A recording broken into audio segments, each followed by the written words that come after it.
Let's start with this kwento. Anong bago? Anong kakaiba? For this year, yung batch ngayon, sila yung may pinakamaraming number of candidates. As you have witnessed earlier, 30 po yung official candidates natin for this year. Anong bago? Bagong set ng beauties na abangan.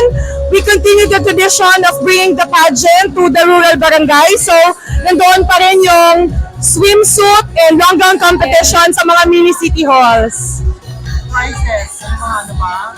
Wala pa kaming price reveal. Oo. Soon. Mga guests. As of yet, we are still finalizing, but katulad ng, actually kanina, kung napansin nyo po, di ba supposed to be, dapat March 3, yung coronation night. But we opted to move it sa March 4, doon po sa availability ng guests.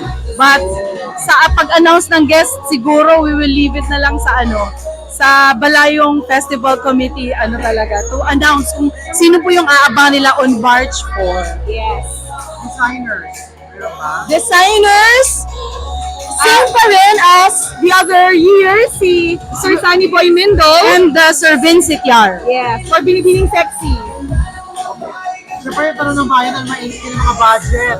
Magkano ba ang budget this year for Miss Kwento na? Yung buong program or event? That we cannot answer as of yet kasi nasa kamayan ng review. Yes, ng overall event head. So, but we are sure budget talaga po kami doon.